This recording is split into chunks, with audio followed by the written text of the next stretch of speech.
తాకట్లో ఉన్న మీ బంగారాన్ని విడిపించి ఆ రోజు ఆన్లైన్ రేటుకి కొంటాం. Sharma gold company. శ్రీ గురుభ్యో నమః. మహాగణాధిపతి నమః. శివాయ గురువే నమః. శ్రీ కామేశ్వరి దేవి నమః. సుమన్ టీవీ ప్రేక్షకులకి శుభోదయ శుభాకాంక్షలు. నేను మీ సోమేశ్వరి శర్మ. మేషం నుండి మీనం వరకు ఉన్నటువంటి రాశి ఫలితాలు నా పరిజ్ఞాన సంఘర్షణ మేరకు ఈ వారం రాశి ఫలితాలను తెలియజేస్తాను. ఈ రాశి ఫలితాలు ఈ నెల 16వ తేదీ నుండి 22వ తేదీ వరకు వర్తిస్తాయి. ముందుగా గోచారం. వృషభంలో గురువు, మిథునంలో కుజుడు, కన్యలో కేతువు, కుంభంలో శని, మీనంలో రవి, బుధ, శుక్ర, రాహులు. అలాగే చంద్రుడు కన్య, తుల, వృశ్చిక రాశుల్లో సంచారం. మిథున రాశి వారికి ఈ వారం చాలా అనుకూలంగా ఉంది. వృత్తి ఉద్యోగాల్లో కొంత ఇబ్బందికరమైన వాతావరణం వచ్చినా అది సమస్య పోతుంది. లగ్నాధిపతి చతుర్థాధిపతి అయిన బుధుడు దశమంలో రవి, శుక్ర, రాహుతో కలిసి ఉన్నారు. ఒక పని ఏదైనా చేద్దాము అనుకుంటే దగ్గర దాకా వచ్చి చేజారిపోతుంది. అయితే మీ ప్రమేయం లేకుండానే కొన్ని పనులు అవంతవే నెరవేరుతాయి. ఇది భగవ సంకల్పం అనుకోవచ్చు, లేదా మీ కృషి అనుకోవచ్చు. మీ కృషి పట్టుదల మిమ్మల్ని ముందు పదంలోకి నడిపిస్తుంది. ఉద్యోగం మారాలనుకునేవారు ఉద్యోగ ప్రయత్నం ప్రారంభించవచ్చు. ఏదైనా కోర్సు కానీ లేదా అప్గ్రేడేషన్ అవ్వడానికి చేయాలనుకునే వారికి ఇది మంచి సమయం అని చెప్పవచ్చు. ప్రభుత్వ రంగంలో ఉన్నవారికి మంచి పేరు ప్రఖ్యాతలు లభిస్తాయి. ప్రమోషన్స్ కానీ ట్రాన్స్ఫర్స్ కానీ ప్రయత్నాలు ప్రారంభించవచ్చు. అలాగే కుటుంబ సభ్యులతోటి, ముఖ్యంగా తల్లిదండ్రుల ఆరోగ్య విషయంలో కావచ్చు లేదా ఆస్తి వ్యవహారాలు కావచ్చు, ఇబ్బందులు ఉండే అవకాశం గోచరిస్తుంది. వాటి విషయంలో ఎంత జాగ్రత్తగా ఉంటే అంత మంచిదని చెప్పవచ్చు. వ్యాపారస్తులకు వ్యాపారపరంగా కొన్ని ఆటంకులు ఎదురైనా మంచి ఫలితాలు సంప్రాప్తిస్తాయి. నూతన వ్యాపారాలు కలిసి వస్తాయి. భాగస్వామ్య వ్యాపారాలు ఈ వారం మీకు బాగుందని చెప్పచ్చు. ఏదైనా వ్యాపారం ఉన్నవాటిని చూసుకుంటూ కొత్తది ప్రారంభించాలని ప్రయత్నం చేస్తారు. అది ప్రారంభించడానికి కూడా సరైన సమయం కూడా చెప్పవచ్చు. అయితే ఏదైనా సరే భాగస్వామ్య వ్యాపారాలు కంటే ఒక పర్సంటేజ్ మీదే ఎక్కువగా ఉండేటట్టు చూసుకోండి. భవిష్యత్తులో ఇబ్బందులు లేకుండా ఉంటాయి. వివాహాది శుభకార్య విషయంలో మీకంటూ ఒక స్థానం లభిస్తుంది. కుటుంబ సభ్యుల్లోని ఒకరికి వివాహ విషయంలో ఇబ్బందికరమైన వాతావరణం నెలకొంటుంది. వాటిని పరిష్కరించే సమయంలో కొన్ని అపనిందలు వచ్చే అవకాశం గోచరిస్తుంది.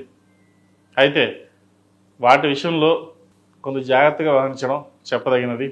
అన్నీ మనకే తెలుసు, మనం ముందుకు వెళ్దాం అన్న యోచన చేసి కాకుండా ఎంతవరకు ఉండాలో అంతవరకే ఉండి ముందుకు వెళ్ళడం అనేది చెప్పదగినది. లేకపోతే నలుగురిలోనూ ఇబ్బంది పడే అవకాశం గోచరిస్తుంది. విద్యార్థులకు కాలం అనుకూలంగా ఉంది. వైద్య వృత్తిలో ఉన్న వారికి కాలం అనుకూలంగా అని చెప్పచ్చు. ఇక్కడ కానీ విదేశాలకు వెళ్ళి చదువుకోవాలన్న వారికి మంచి ఫలితాలు సంప్రాప్తిస్తాయి. ప్రయత్నాలు ప్రారంభించవచ్చు. అలాగే సాఫ్ట్వేర్ రంగం ఉన్న వారికి కొంత ఇబ్బందికరమైన వాతావరణం నెలకొంటుంది. ఉద్యోగంలో లేఆఫ్స్ ఉండే అవకాశం ఉంది, లేదా ఉద్యోగం మారవలసిన పరిస్థితి గోచరిస్తోంది. వచ్చిన ఉద్యోగం మంచిదా కాదా చూసుకుని ముందుకు వెళ్ళడం చెప్పదగినది. ఎవరో ఫ్రెండ్ చెప్పారు ఉద్యోగం చూద్దాం, దాంట్లో మారదాం, డబ్బు బాగానే వస్తుంది అని కాకుండా స్టెబిలిటీగా ఉండడానికి ప్రయత్నం చేయండి. ఎందుకంటే ఇప్పుడున్న పరిస్థితుల్లో ఉద్యోగ స్థిరత్వం ముఖ్యం. నీకున్న టాలెంట్కి ఎక్కడైనా ఉద్యోగం వస్తుంది, పరపతి పెరుగుతుంది, పేరు ప్రఖ్యాతులు పెరుగుతాయి. వాటిని దృష్టిలో పెట్టుకుని ముందుకు వెళ్ళడం అనేది చెప్పదగినది. ఈ రాష్ట్రంలో నిర్మించిన స్త్రీలకు వృత్తి ఉద్యోగాల పరంగా, వ్యాపార పరంగా సానుకూల పరిస్థితులు గోచరిస్తోంది. అయితే ఆరోగ్య విషయంలో కొంచెం జాగ్రత్తలు తీసుకోవాలి. కుటుంబంలోని కలహాలు ఎక్కువగా ఉంటాయి. అవతల వారి జోక్యం మీ కుటుంబ సభ్యుల్లో ఉంటుంది. కాబట్టి వాటి విషయంలో కొన్ని జాగ్రత్తలు తీసుకోవాలి.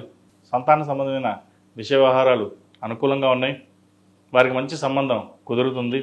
ఇక సంబంధం రాదు, చెడిపోయింది, అయ్యో మళ్ళీ సంబంధం చూడాలి అని అనుకుంటారు. కానీ అనుకోకుండా ఒక సంబంధం వస్తుంది. జాతక పరిశీలన చేసుకుని ముందుకెళ్ళడం చెప్పదగిన సూచన. ఏది ఏమైనా సరే ఈ రాశిలో నిర్మించిన స్త్రీలకు వృత్తి ఉద్యోగాల పరంగా, వ్యాపార పరంగా, ఆరోగ్యపరంగా, సంతాన పరంగా బాగుందని చెప్పొచ్చు. ఈ మధ్య కొంతమంది అన్నిటికీ చెప్తున్నారు, ఇంట్లో ఉండే గృహిణుల కోసం కూడా చెప్పండి అని అడిగారు. ఇది వాళ్ళ వరకు ముఖ్యంగా ఏంటంటే ఆరోగ్యపరంగా జాగ్రత్త తీసుకోవడం, సంతాన విషయంలో మీ బాధ్యతని ఎక్కువగా నిర్వర్తించడం అనేది ఎంతో ముఖ్యం. మీరు కష్టపడతారు, ఫలితాలు దక్కవు, కానీ ఆ కష్టానికి తగిన ప్రతిఫలం తర్వాత లభిస్తుంది. కాబట్టి ఏదైనా సరే భగవత్ సంకల్పం అనుకుని మీ కార్యక్రమాన్ని మీరు నిర్వర్తిస్తారు. కుటుంబంలోని మంచి పేరు ప్రఖ్యాతులు వస్తాయి, ఎటువంటి ఇబ్బంది ఉండదు. కాకపోతే ఆరోగ్యం విషయంలో మటుకి అశ్రద్ధ చేయకద్దు. స్కిన్కి సంబంధించి గ్యాస్ట్రిక్, ఇండైజెషన్ సంబంధించి ఇబ్బందులు ఉండే అవకాశం గోచరిస్తుంది. వీటి విషయంలో కొంచెం జాగ్రత్తలు తీసుకోండి. విదేశీ వ్యవహారాలకు సంబంధించి అనుకూలంగా ఉన్నాయి. విదేశాల్లో ఉన్న వారికి ఉద్యోగ ప్రయత్నాలు ప్రారంభించవచ్చు, మంచి ఉద్యోగం లభిస్తుంది. ప్రేమ వివాహాల విషయంలో పెద్దల సలహాలు సూచనలు తీసుకోవడం చెప్పదగినది. మనకు అన్నీ బాగానే ఉన్నాయి, బాగానే సంపాదిస్తున్నాం, ఎవరి సలహాలు అవసరం లేదు, మనం మనగానే పెళ్లి చేసుకోవచ్చు అని అనుకుంటారు. ఒకసారి విడిపోయే అవకాశం కూడా గోచరిస్తుంది. ఇటువంటి విషయ వ్యవహారాల్లో పెద్దల సలహాలు ఎంతగానో మీకు ఉపయోగపడతాయి. ఇది అందరికీ కాదండి, కొంతమందికి మట్టుకే. ఎందుకంటే వారి వారి జాతకాన్ని బట్టి, గోచారాన్ని బట్టి ఉంటుంది కాబట్టి ఇటువంటివి అందరికీ వర్తించవు.